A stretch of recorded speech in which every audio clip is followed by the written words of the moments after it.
Okay, good afternoon, everyone. And thank you all for being here this afternoon for a real exciting announcement.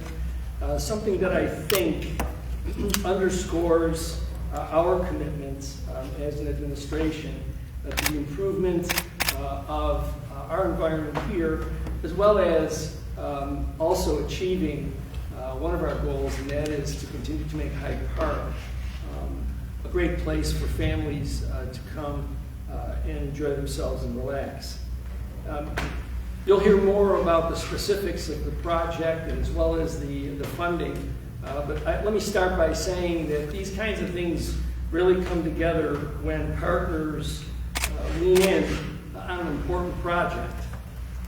And the City of Niagara Falls, at least during the time of our administration, has really had no better partner in terms of the environment, our waterways, than the Buffalo Niagara Waterkeeper.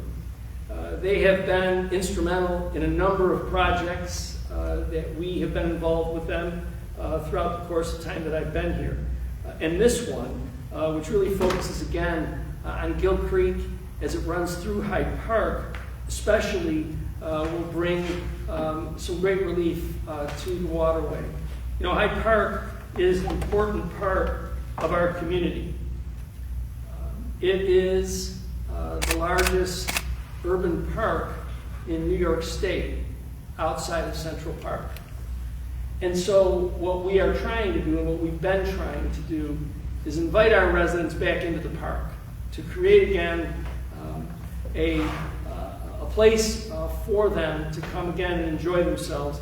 And part of that is, once again, having the possibility of introducing our residents into water activities within the park. Those things don't happen unless you have valued partners. And again, I'll underscore the fact that the Buffalo Niagara Waterkeeper is a valued partner. But in addition, the many opportunities that we have had to work with the Department of Environmental Conservation has been very fruitful for the City of Niagara Falls. They've leaned in on a number of issues. Whether the issue is how do we figure out working through Buffalo Avenue, or how do we make decisions that will improve other areas of our community. And then again here, focusing on this waterway and helping this community find success in reestablishing both the Gill Creek corridor as well as Hyde Park Lake.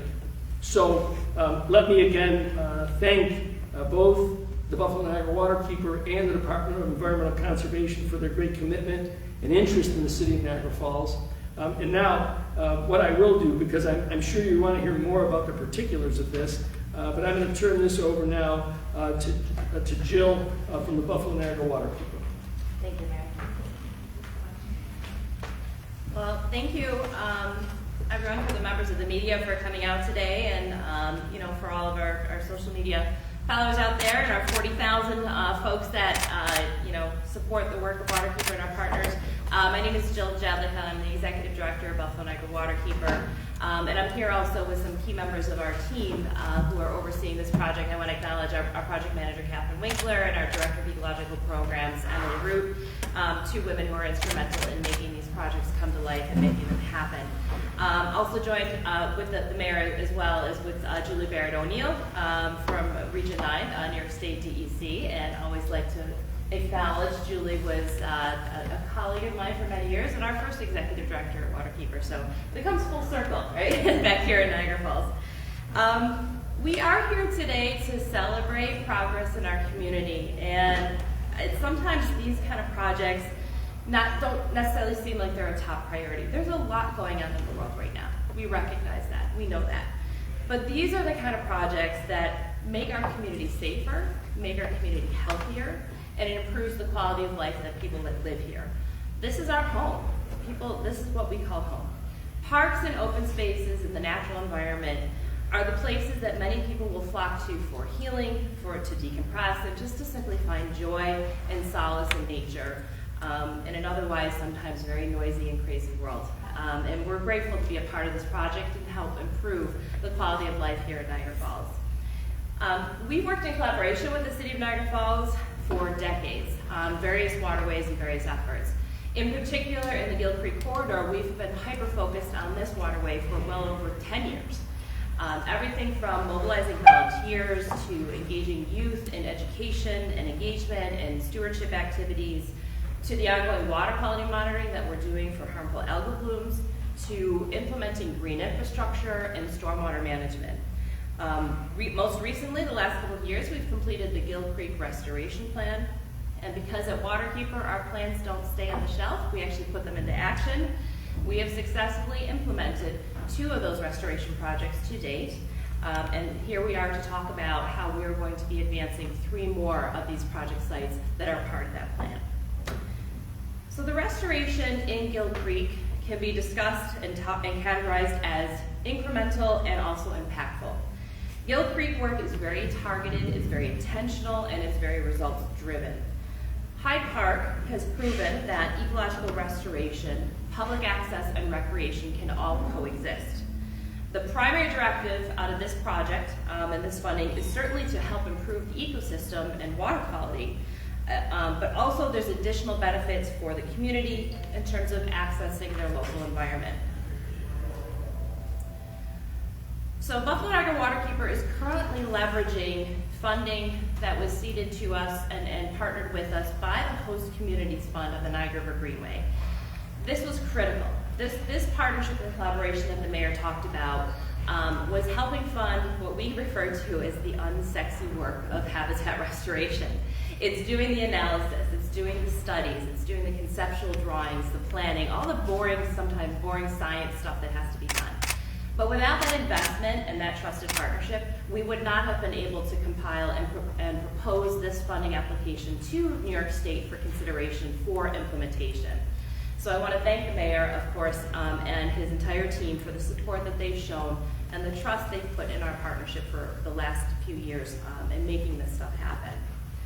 We are grateful to New York State DEC through what is known as the WQIP program, the Water Quality Improvement Program, which we believe is actually the largest award in New York State under this category of fish and wild habitat restoration.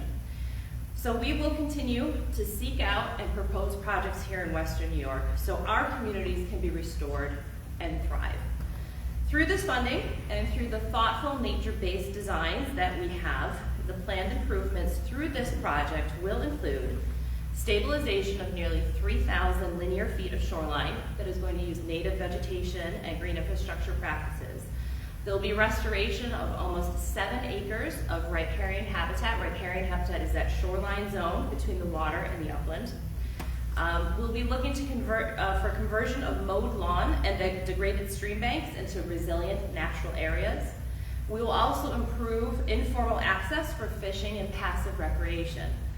Reduced sediment and phosphorus pollution entering Gill Creek and downstream the waters. And we expect this construction to begin in spring of 2027 to be completed by that late summer.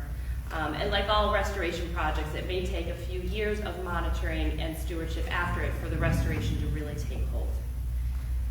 So basically, in summary, we are going to be improving water quality.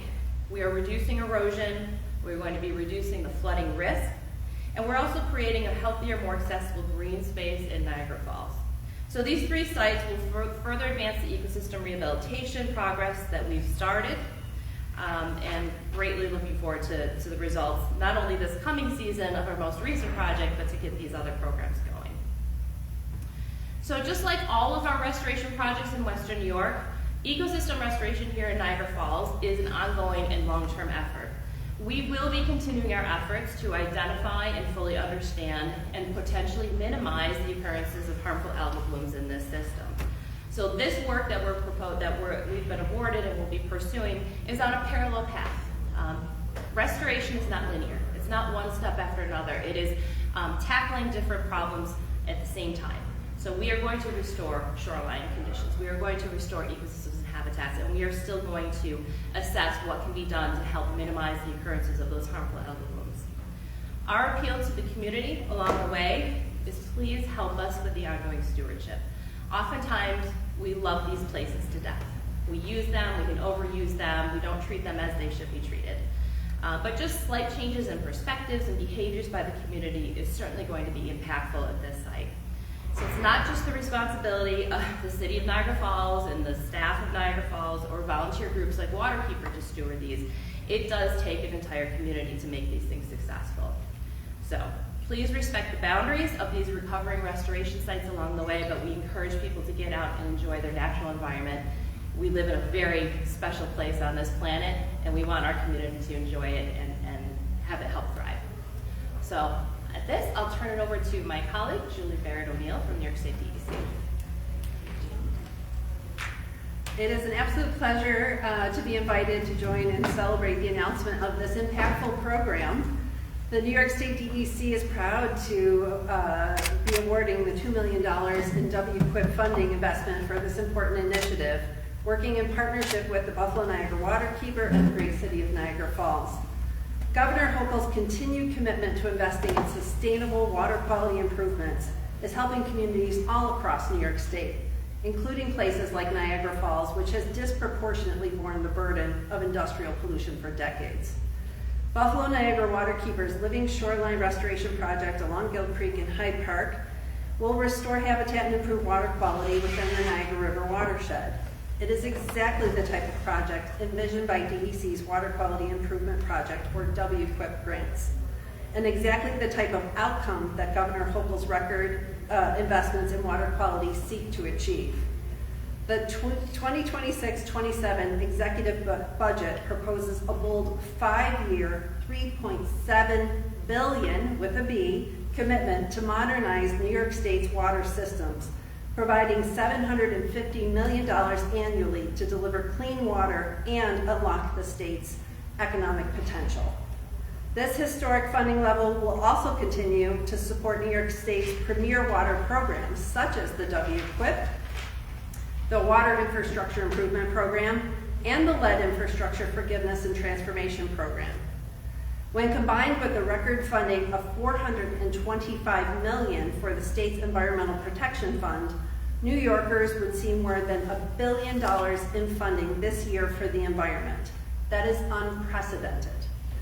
The governor's whole-of-government approach ensures state agencies coordinate resources and assist local partners like Buffalo Niagara Waterkeeper in successfully advancing projects, obtaining grants and other crucial assistance, and building stronger, healthier, more affordable communities.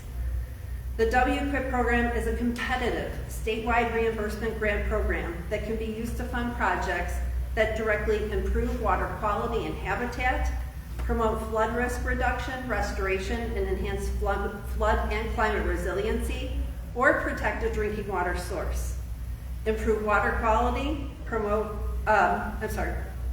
and today's $2 million in DEC support will help realize the implementation of a large-scale living shoreline restoration project, as Jill described, in Niagara Falls along Gill Creek.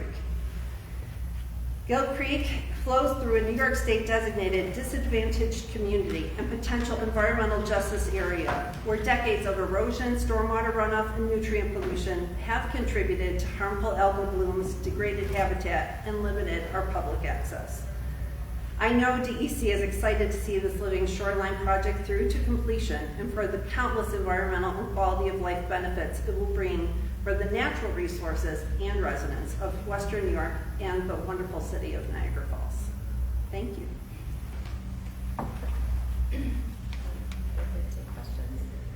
Are there any questions? This is for Jill. I'm sure there are lots of places where, lots of waterways where that you use something like this. Why did you choose here at Gill? Why Gill Creek? Yeah. Well, Gill Creek and Hyde Park Lake, which Hyde Park Lake actually is an extension of Gill Creek. It's one and the same water body, water system. This is a meaningful water body for this community. This whole park system is used by children and adults, and it's a heavy use of recreation area. It also has had a lot of impact over the years in terms of the flow has been modified, the historical inputs into it. It's a stream and a creek system that needs our help. And so when you combine the two possibilities of restoration potential as well as the society benefit that it has, that is why it has been a top priority, as well as that it's a main tributary to the Niagara River area of concern. when that is definitely a key trigger for when we prioritize certain water projects. How do you envision people enjoying the space once the restoration is completed? Well, I think between the mayor and I, we can both answer that. I think from Waterkeeper's perspective, we certainly bring the environmental restoration lens to improve and uplift the ecosystem health, but also I know that you have a vision for Hyde Park. We have invested nearly $3 million in Hyde Park itself. On this poster here, you'll see that most of this restoration occurs around a location that is locally called Duck Island. Duck Island itself is currently in the process of going through a remediation to bring it back to its historic, original look. Nearly $1 million being spent to do that. And one of the things that we'll be doing with the Buffalo Niagara Waterkeepers is that as time has gone by, the northwest portion of the lake has started to actually overrun the banks of the island. So we'll be talking with the Buffalo Niagara Waterkeepers about how we work collectively to make sure we bring that back and what needs to be done. And I think part of this shoreline restoration will also assist us in tackling that problem. So, to get to the point directly, we think that this investment helps to the work that we want to do to bring, as I said earlier, bring our residents back into enjoying the water, whether it's paddling or canoeing, whatever it may be. We know that we have many residents that enjoy going to the lake for fishing. All of those things, we think, with this investment, as well as the investment that our government has put into that park, will improve for locals a great place to go and just relax and play. Because Gill Creek has historically had issues with runoff and pollution, how much of that problem do you think a project like this could realistically address, and what steps do you still think needs to be taken? So the question was about the historical pollution of the creek system and how does this project and projects like it help restore that water quality. Meaning Buffalo Niagara Waterkeeper and even DEC and our partners have done similar and comparable projects throughout Western New York to help manage stormwater better. A lot of these places and creek systems sometimes have historically just mowed lawns down to the edge. Or erosion that happens, and then you have nutrient loadings that come in. The more that you can use nature-based design and a living shoreline concept is the plants and the vegetation help filter pollutants from stormwater before they actually hit the water body, or at least minimize that. So we actually have evidence in previous projects all throughout Western New York that we know that these methods and practices work. And then so we identify with the particular waterways where can we have the biggest impact with the most targeted restoration methods. Can you give an example of one of those successful projects? Are you maybe modeling the Gill Creek restoration based on something you've seen that's worked? Sure. We have projects in the Buffalo River watershed. We've done a wetland restoration project in Forest Lawn Cemetery in the city of Buffalo along Jackwater Creek. We have a recent wetland and shoreline riparian restoration we've done in Bark Park on Ellicott Creek. And we've done previous work here in Hyde Park Lake. We have several other projects that were completed. We have one that was just completed last year. And we're actually going to be monitoring the progress of that as well, both pre and post construction of what the water quality looks like. So it's happening real time, and we do have a record of success. I guess for Mayor Sato, you did kind of touch on this earlier, but outside of the environmental benefits, what kinds of recreational and maybe even economical benefits do you think this project could have for Niagara Falls? Well, clearly, whenever we can improve such a large area as Hyde Park represents, we certainly think that it starts with the quality of life benefit. Getting the residents back outside to enjoy all that Hyde Park has to offer. But again, as I indicated, it wasn't too long ago, although now as time marches on, it's probably a little over 20 years, there was activity within the waterway of Hyde Park and Gill Creek. And quickly that vanished. And it vanished because a lot of the things that you've heard talked about here today, it was no longer appropriate to open that waterway for that use. To me, that's sort of a waste of a valuable asset.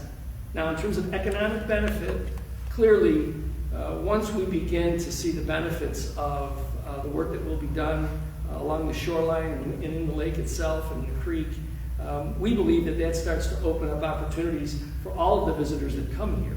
I mean, remember, starting soon, I would say probably as early as next month, the city of Niagara Falls is overrun with about 9 million guests that consistently come this way.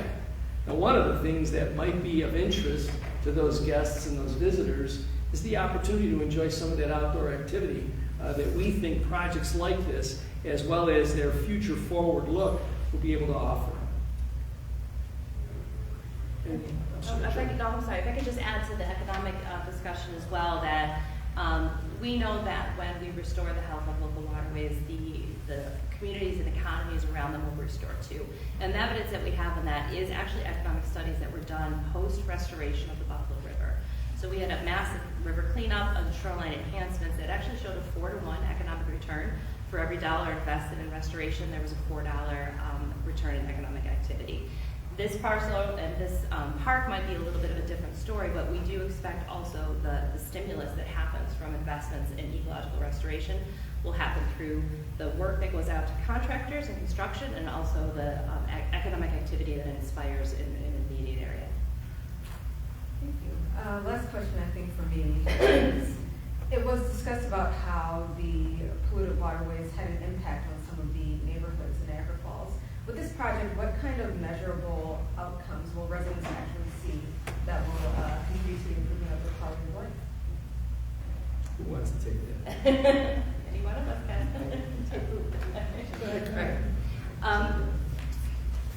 So the question was, what kind of potential economic or impact can we see on residents' lives, right? Are you talking about from a pollution standpoint, or for a health impact, or just from a quality of life? Yes, pollution and health impact. Right. Yeah, health impact. Right. This kind of work, project work, is not going to be remediating toxic chemicals, right? That is not the problem that we're solving at this site. This project is actually enhancing the ecosystem health and the recreational value. So it really is, it does have a water quality and a localized water quality benefit from, we know, managing stormwater coming off from the areas, surrounding areas. And the goal is to help us make that incremental progress to restoring this waterway, so someday that we can achieve primary contact recreation that used to exist in this area that we would love to have, right? We know that there's still issues with some harmful algal blooms that pop up at various times during the summer, but we have to start making progress towards restoring these natural systems and cleaning and improving the water quality. That's the end goal, and we're going to work towards that.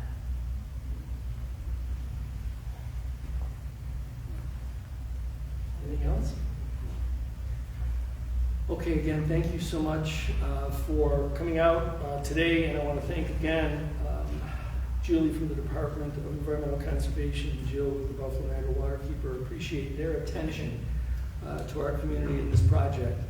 So again, thank you all.